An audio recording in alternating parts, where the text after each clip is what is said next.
Hello, magandang araw. Gagawa tayo uli ng video. So, itong video na to, random topics pa rin to. So, patuloy pa rin tayo nagna-numbers game kung saan lang yung madaanan natin. So, dito sa mall, parang dalawa na yun na numbers game ko dito. Yung una, tinanong ko pangalan niya. Tapos sabay sinabi naman niya. Tapos parang lumalayo kasi yung katawan niya eh. So, pero hindi siya umaalis kasi nagkatitigan pa kami. Tapos nilapitan ko sinabihan ko, "You're so sexy." Tapos biglang tumakbo. Sabi ko, okay. So inayaan ko na kasi tumakbo eh. Sabi sa inyo, first impression last eh. Meron kasi mga ganyan insecure talaga eh. Yung tipong gusto ka kasi hindi naman iinto yung kung hindi ka naman talaga parang gusto eh, di ba? Sinabihan mo na sexy. Syempre, either nireject na nila yung sarili nila or ayaw talaga nila ako, 'di ba? Ganun lang naman 'yun. Tapos yung pangalawa naman, yung paglabas ko sa CR. Actually tatlo pala eh. Kasi yung babae, pumasok ako sa CR ng panlalaki. Tapos may babae na dire-diretso lang. Sabi ko, mali ba na pasukan ko CR? Buti bakante naman kasi. Sabi ko, mali ba na pasukan ko CR? Na sinabihan ko siya, panlalaki to sinabihan ko siyang ganun. Di lumabas siya. Korean ata to, Chinese. Kasi halata sa accent niya. So, sinasabi ko, "Hey, anyway, what's your name?" Ginaganong-ganong ko. Paulit-ulit ko. Siguro mga 3 beses ko sinabi. Siguro dahil sa flight or flight. Kasi napahiya siya, di ba? Kasi pumasok siya dun sa CR ng panglalaki. So, anong nangyari nun? Siyempre, flight or flight, hindi na niya naririnig yung sinasabi ko, di ba? Tapos, sabi siya na sorry. Ay, sorry, ganun. Para namang ako may-ari no CR, di ba? Hindi naman ako may-ari no CR. So, yun, umalis na siya. Tapos, yung paglabas ko na CR, may dalawa kasing babae doon, nakaupo. Tapos, yung kaharap nilang table, may mga lalaki din. Sabi ko, kung hihina na itong mga lalaki na to, hindi nag-approach. Sabi ko, kung approach kasi yung isa, yung yung kulay na babae. Ang ganda niya. As in, kahawig ko siya. So, lumapit ako, malapit talaga sa proximity ng table nila. Tapos sinabi ko, ilang taon na kayong dalawa? Sabi niya, yung type ko, ginujoke ako, sabi, 10 years old. So, sabi ko, alam mo, ikaw, sabi kong ganon, tinuro ko siya. Kasi sabi ko, type kita, nakukyutan ako sa'yo, tsaka ang sexy mo. Tapos yung isang mahaba yung mukha, in chicken to, na matangkad. Siguro mga 6 feet siguro to. Tapos sabi niya, we're just 15. So ako naman, benefit of the doubt. Pag narinig ko na yung mga ganyan, yung exactly age talaga, kahit sabihin na natin nagsisinungaling, di ba? Or hindi. Is, bigyan mo na ng benefit of the doubt. So, umalis na lang ako. Sabi ko, okay. Hindi na ako nag-have a good day kasi pinagtitripan nila ako eh. Joke ako eh. Hindi, umalis na ako, ganyan.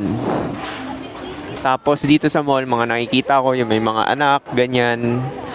So, ang topic na to, siguro magandang pag-usapan na lang natin yung, na lang talaga, yung, di ba buhay pa nga tayo? Kasi may nabasa akong post about to sa anime, yung kay Gojo, di ba? Kasi si Gojo, siya yung pinakamalakas dun sa Jujutsu Kaisen.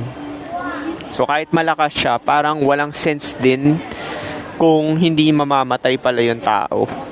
Kuwari, infinite yung buhay mo, parang walang saysay kung infinite. Kasi parang walang limitasyon, di ba? So, di ba yung naipaglaban siya dun sa Sukuna? Doon nata siya namatay. Although hindi ko pa napapanood yun kasi sa manga lang naman yun eh. Sa manga lang naman nila pinalabas yun. So hindi ko napanood yun. So yun, sabi ng ganun. Sabi ni Gojo, yung last breath niya, it was fun. So parang ganun. So same din yan sa'yo. POV mo self. Magpo-focus ka na lang talaga sa experience na magusto mo. Ang problema kasi sa pagpapamilya at anak is mawawala na yung focus mo sa self mo. Kasi mahahati na siya, mabibigay na siya sa anak mo at asawa mo, 'di ba? Particularly sa anak. Kasi time consuming yan, energy, tsaka effort consuming. So sinabi ko na rin yun sa post ko na wala ring purpose na mag-anak kundi kukunin lang yung oras mo. Responsibilidad. Meron din ako nakausap na ganun na katrabaho ko 40, kaedad ko talaga siya. Feeling ko infertile na to. Tapos tinatanong ko, sabi ko, kasi may kwento ako sa kanya merong nag-open up sa akin. Kumakain ako mag-isa doon sa table. Umupo tong OT. Tapos nagkwento sa akin, dinampan ako ng mga kung ano-anong kwento. Kwento niya yung boyfriend niya dati, na nagkaanak siya at 41. Tapos hiwalay din kasi nga hindi pa ready magkaroon ng commitment yung lalaki. So accident lang naman yun nangyari. Tapos sinabi niya doon sa boyfriend niya, alam mo yung mga kwentong na both sila irresponsible, 'di ba? Tapos sabay, although gusto niya rin magkaanak, tapos tumatanda na siya, nagpa-reserve din siya sa sperm donor. So yung sperm donor, nagkaanak siya around 43. After 3 years daw, nagkaanak daw siya ulit. So 43. So nagulat din ako kasi nga, sabi ko, pati pala mga 40 years old na babae, magkakaanak pa pala. Mga 41, 43, ganyan. Magkakaanak pa pala yung mga babae na ganun. Kaso nangyari dun sa anak niya, may special needs. Para may autism. May autism yung dalawa niyang anak. Alam ko, parang may difficulty of learning, mga ganun. So sabi ko, malamang dahil sa kanya yun kasi 41 na yung age niya Kaya nga sinasabi nila, 'di ba, yung prime years ng babae is 18 to 25.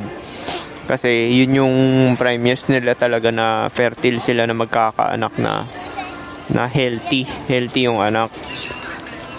Walang problema. Kasi around biruin mo siya 41 nagkaanak, 'di ba? So kaya nagkaroon ng problema dahil sa kanya kasi nga yung age niya. Kaya kung lalaki ka, although may sabi raw din magkakaroon din ng genetic defect pag matanda na yung lalaki. Pero ma-halt mo yon kung bata-bata pa yung babae. Kuwari yung babae 18 pa lang to 25. Kung 18 to 25 pa lang yung babae is maliit ang tsansa kasi nga bata pa yung babae. Kasi biruin mo kay Vic Soto, di ba? Although tingin ko may special needs yun si yung babae na una, 'di ba? Pero yung pangalawa mukhang wala naman. Ganun. Yung kay Katrina Halili naman din, may special needs din yun Pero mukhang hindi naman late nag-anak si Katrina Halili. Parang sakto lang yung age Hindi mo rin masasabi talaga, genetic lottery rin talaga yan Sinabi ko rin yan sa katrabaho ko na sabi ko, alam mo, kahit healthy pa yan, sabi matatrack naman daw sa family history. Oo nga, pero alam ko kahit healthy pa yung kinanunuan mo, genetic lottery talaga yan. Hindi magagaranti talaga. Kaya nga sa buhay walang guarantee, di ba? Walang guarantee. Kahit sabi mong pinaka-healthy pa kayo lahat, okay yung kinakain nyo, tapos yung offspring mo, di ba, nagkaanak ka, may problema, di ba? Kasi yung nanotech ba, makokontrol mo ba yan? Yun yung nagmo-modify sa loob ng katawan ng babae. Paano kung yung AI, di ba, nagkaroon ng abnormality? Tinira yung babae, di ba? Para magkaroon ng abnormality yung bata. So hindi mo control yan dahil AI mo i-control So kahit gaano ka pa kayo ka-healthy, di ba? Healthy yung babae at lalaki. Healthy yung kinakain. Kung tinarget ka naman ng AI, patay ka, di ba? So, yun. Di ba? Parang, di ba sinabi nga rin ni Locario, mabalik tayo sa topic na yan, di ba? Yung kung ano yung gagawin mo habang nabubuhay ka. Para sa akin,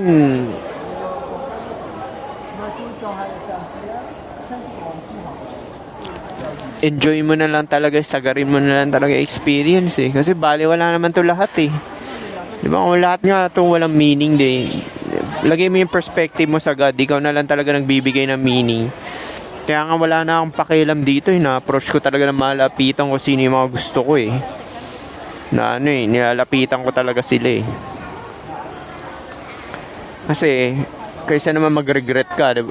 Ganito kasi yan. Di ba sinasabi nila, ang dami mo na numbers game, wala ka pa rin nakukuha. Hindi mo naman kailangan ng marami, di ba? Isa lang or dalawa lang kailangan mo eh. Yun lang naman kailangan mo talaga, isa or dalawa. Hindi mo kailangan ng marami. Pag na numbers game, di ba? Ayun o, tingnan mo. Yung mga bata nasa mall, nagkakasalubong sila. Tapos sabay yung kukuha na number. Lalaki naman. Nung ako sa kanya, lapitan na lang niya. Hindi yung ganyan na parang usapan na ano, number, ganyan.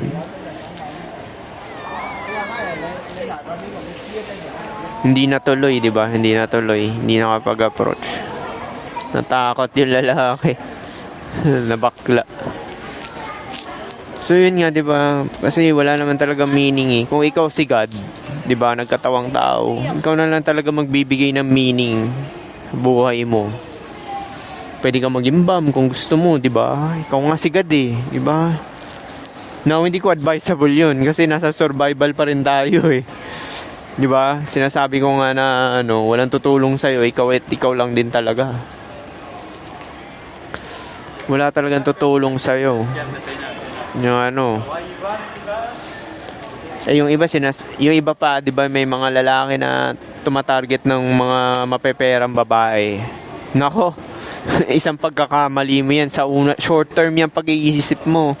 'Di ba, hihilata na lang yung lalaki, tapos magtatrabaho, gagawing underservidor, utos-utusan, gagawing atchay.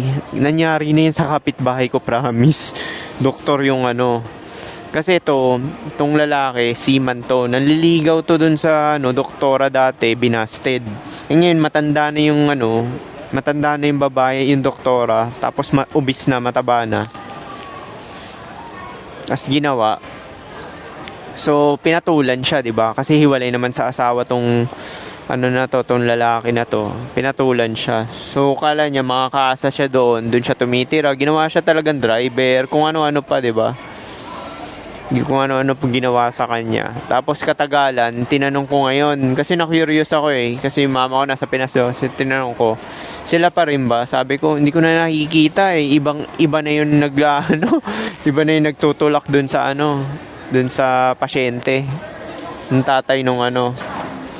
So baka naghihiniwalayan daw kasi nga, na fed up na kasi nga palaasa, di ba? Walang income, sakit sa ulo, di ba? Yun yung sinasabi ko talaga. Kaya nga, ilapag nyo dito, di ba? Sinasabi ko sa inyo, yung pangungutot nyo, di ba? Hindi gagana yan. Ilapag nyo dito, wala talaga akong nakita na long term talaga na na talagang, kasi ganito yan sa mata ng babae. Sa mata to ng babae, pag low income ka, wala ka talagang income, pumapasok, mababa sa'yo tingin ng babae. Hindi lang naman babae, lahat naman ng tao in general eh. I-highlight mo na lang sa babae kasi karelasyon nga nung lalaki, di ba? Di ba? Kasi may inis kayo, pabigat tong lalaki na to, palamunin. Kahit nga nanay mo maiinis, si tatay mo maiinis dahil palaasa ka, di ba?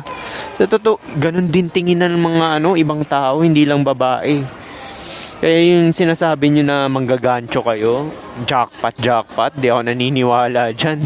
Pangit treatment ng tao dyan, utosan, minumura, sinisigawan, binabato ng tsinelas. Kaya nga sinasabi ko sa inyo, ilapag nyo dito. Yung mga nagyayabang dito na nanguhutot daw sila, lamang. Ilapag nyo dito, di ba? Tsaka kung lalaki ka, wala kang pera, wala kang power, promise. Parang napaka-weak mo pag wala kang pera. In general to hindi to yung pagmamayabang yung status na ganyan. Alisin mo na yung status, para na lang sa sarili mo talaga to. Pag wala kang pera, di ba? Para na lang to sa sarili mo pag wala kang pera. Pag wala kang pera talaga, mangyayari sa'yo is sunod-sunurang ka. Hindi ka makaalis sa trabaho mong paycheck to paycheck kasi kailangan mo ng pera. Hindi mo Hindi ka makaalis sa disrespectful na parents mo, mali tingin sa'yo kasi wala kang pera. Na kung wala ka naman ng parents, na homeless ka, hindi ka maka-apply ng trabaho, bum ka na. Wala kang pera. Kasi nga, 'di ba, kasabihan nga dito, 'di ba? 'Di ba may kasabihan nga na ang mahirap lalong humihirap. Ang mayaman lalong yumayaman. Kasi yung mga mayayaman, once na na-reach mo na yung certain wealth, kuwari may 10 million ka na, nakabili ka na ng mga properties dyan, mahirap ka nang bumalik sa down. Pera na lang talaga kung nagsugal ka, pati yung mga properties mo, binenta mo, di ba? Mahirap ka nang bumalik sa kahirapan. Yung mga mayayaman, marami ang properties, tas may mga online streaming pa yan, tsaka anong tawag dito? Royalties, tsaka yung mga wealth. Parang yung kay Dolphy, di ba? Online royalties yun. Online. Kahit patay na yung tao, si Michael Jackson, kumikita pa rin yung kumikita pa rin yung platform niya. Kasi nga, royalties yun, di ba? Royalties. Ganun talaga pagka royalties yan pagka ganyan. Kikita ng malaking pera. Yung mga mahihirap, 'di ba? Paycheck to paycheck sila. Pagka paycheck to paycheck ka, 'di ba, mahihirapan kang makaahon. Kasi mag-iipon ka niyan eh. Kaya maswerte talaga yung mga napamanahan eh. Yung nabigyan ng pamana ng parents nila. Yun yung mga masiswerte kasi nga ang nagpagod nun yung parents. Kaso, ang problema kasi ganun, napanood ko kasi sa Machiavellian, yung mga easy money na mabilis mawala. Kasi nga, hindi sila nagdaan dun sa filter.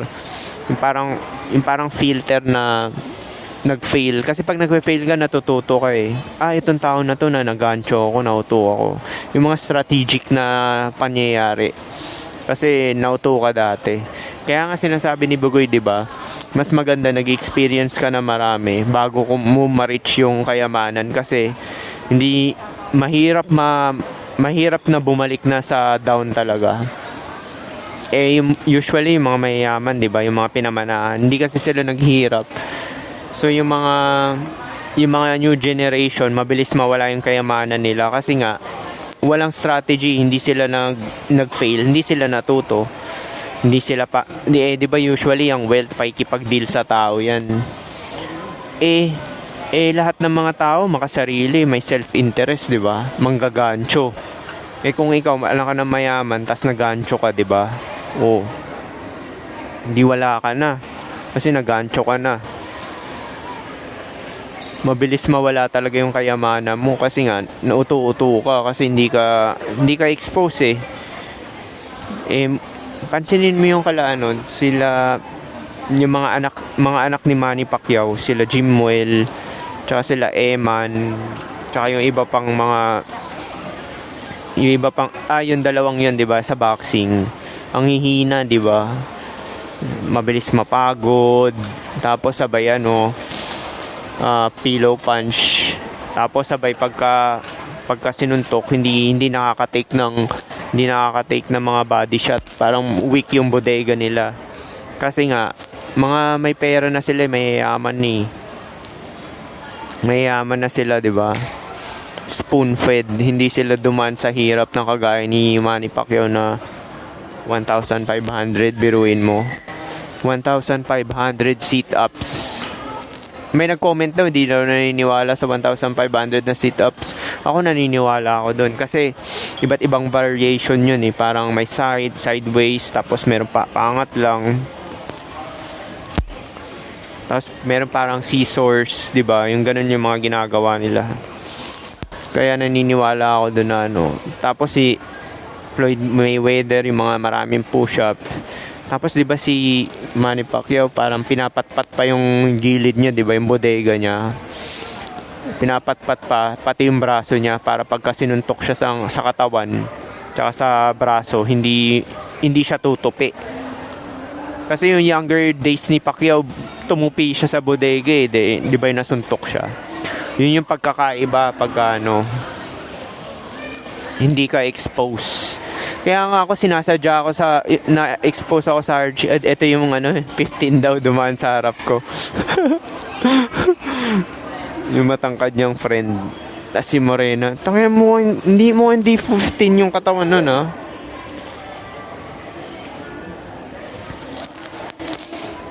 Kukunin ko na bibigay ko na sana number ko sa kanya. So, joke ako na itong dalawang to eh.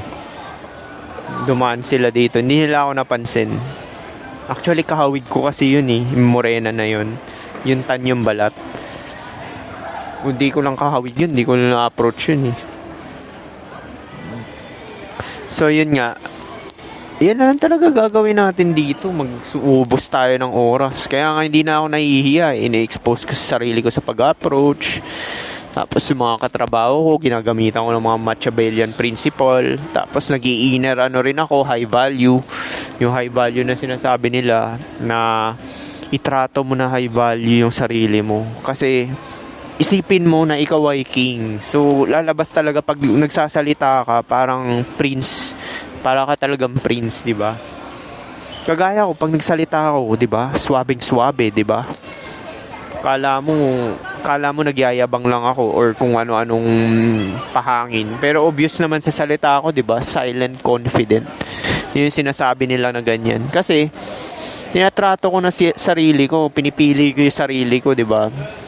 Ginagamitin ko rin na inner, going within, di ba? Bukod sa mapayapa ka pa, bibigyan ka ng kapayapaan. Tapos, ano nangyayari pa? Nagiging on point ka.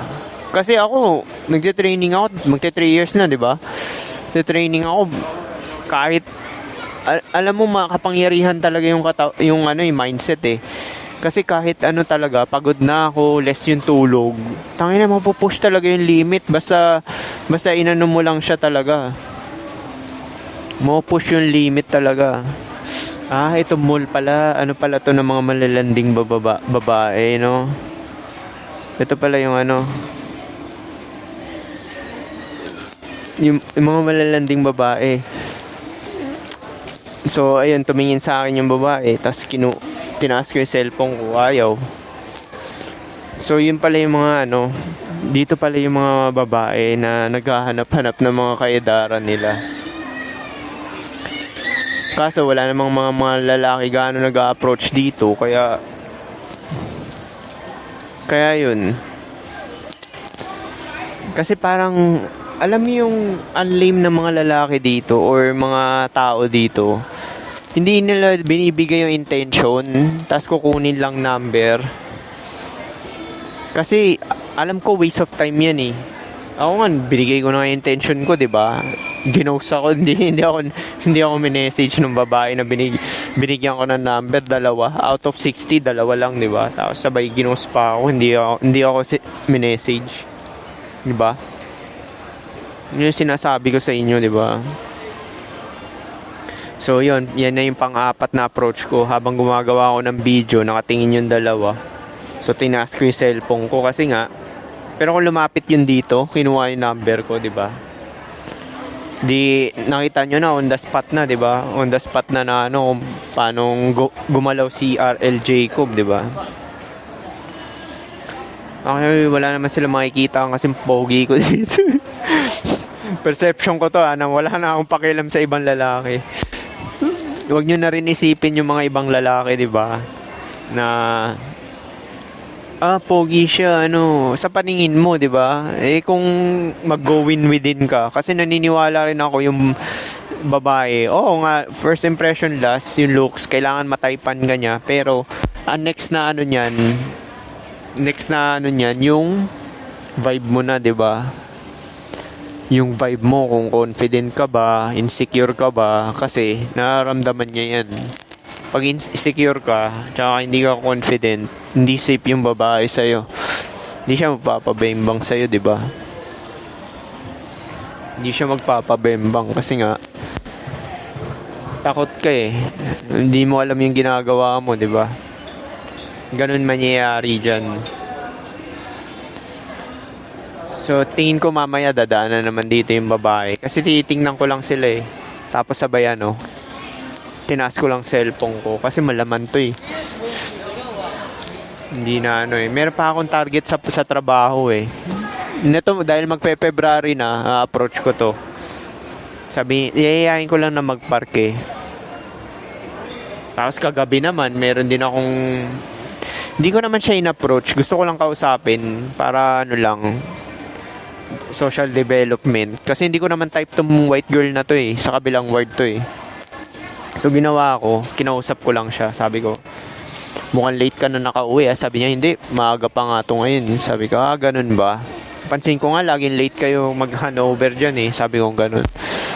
Sabi niya, minsan, tapos nakatingin lang sa akin para nakakita ng ghost. Kasi hindi niya alam na ganito ako magsalita. Ganito, paano ako magsalita sa inyo? Ganito rin ako magsalita sa mga ina-approach ko. Tapos sabay sabi ko, tinanong ko, kasi gusto ko yayain eh, pauwi eh. So, tara, tayo, you wanna have fun? Gaganunin ko sana kasi nga, tinanong ko, may pasok ka ba bukas? Sabi niya mayroong pasok. Eh, nasa baba na. Di sinabi ko, have a good night na lang. Sabi niya, you too. Tapos nauna na ako maglakad. Nakita ko siya sa likod ko. Same din pala kami ng dadaanan. Kala ko maghihiwalay ako. Kung alam ko lang, sabi ko, sana niyaya ako na to. Sabi ko, sana niyaya ako na to pabalik sa sa plot ko. Kasi same naman din pala kami ng dinadaanan eh. So ganyan, naghahanap na lang ako ng excitement din talaga eh. Yung parang kung ano mapapagkabalan. Kasi nag-ubos na rin ako ng oras eh. Inisip ko na rin yan. Sabi ko, paano kaya pumaldo na si RL Jacob? Di na nagtatrabaho. Diba? Wala nang physical activity ang gagawin ko, diba? Yun yung dilemma ko ngayon. Yun yung pangalawang dilemma ko. Kung pumaldo na ako. Inisip ko, hindi na ako kasi pag pumaldo ako, hindi na ako magtatrabaho, di ba? Tas may income na pumapasok. Wala na ring online online money kasi nga pumapaldo ka na, di ba? So yun. Sabi ko, siguro magsisine ako, lalabas ako, magmumall pa rin ako parati. Tapos may pag-uusap ako, gagawa akong vlog. Alam mo, sa totoo, masaya ako dito sa ginagawa ko tong pagbablog eh.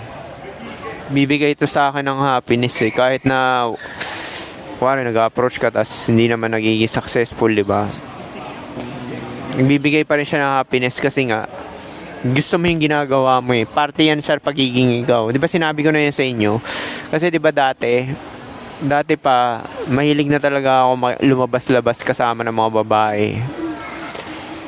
So kahit na hindi ko sila mabibembang, may mapapala ako or wala, gusto ko lang talaga na yung experience kasi nakakasama sila.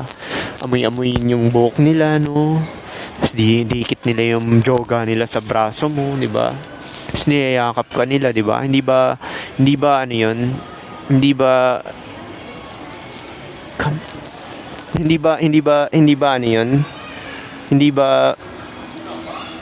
ba attractive yun, ganun, attractive tuloy kasi dumana naman sila tapos sabay sinabi ko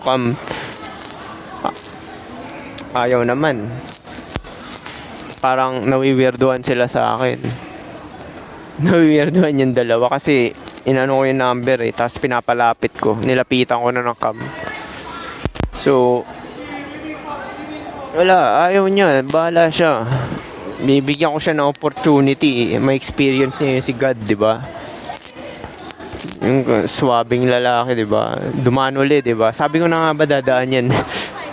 Sabi nyo, hindi ako nakaka-predict, di ba? Dumaan siya uli, Dumaan uli yung dalawa. Tapos sabay, tinas ko na naman cellphone ko. Tapos ngayon naman, sinenyasan ko na lumapit. Dire-diretso lang. Kala nila lalapit ako sa kanila. Gumagawa ako ng video. Hindi ako gagawa ng video. Hindi ko gagawin yun. Bebend para lang sa kepyas nila, di ba? Kung na sila lumapit, tinignan ko na nga opportunity, tinaas ko cellphone ko, pinapalapit ko. Isa rin yan sa test, consistent cooperation. Diyan pa lang malalaman mo na talaga kung gusto ka ng babae o hindi. Kasi pag gusto ka, para siyang na-hypnotize. Alam mo yung shut up siya, hindi siya magsasalita. Ganito yan Ganito yung experience ng down na babae. shut up siya. Saan mo gusto pumunta, pupunta siya. Saan mo gusto kumain, sasama siya. Kung wari gusto mong kada kita nyo, mag-check-in kayo, sasama siya. Uutusan mo na masahe yung kamay mo, halikan ka habang nakaupo, gagawin niya. Yun yung sinasabi ko sa inyo. Kaya nga, low tolerance talaga ako. Kasi may experience na ako kaya hindi ako naniniwala dyan sa uto-utuin mo yung babae. Pag ganyan, nasa program ka ng babae. Pagka ganyan, sa program ka ng babae, nuto-uto mong ganyan. So paano? Nag-uubos na tayo ng oras. Sana may natutunan kayo dito. 30 minutes. So, gawin mo na lang talaga ang mga gusto mong magpapasaya sa'yo. Magbe-benefit ka. Tsaka wag kang maging palaasa. Yan ang lesson dito dahil wala talaga akong nakitang bum long term. Iniiwan yan. Promise. Marami na ako nakitang lalaki na iniwan na 40 na sila or 50. Tangina, yung lalaki promise. Hindi na makarecover.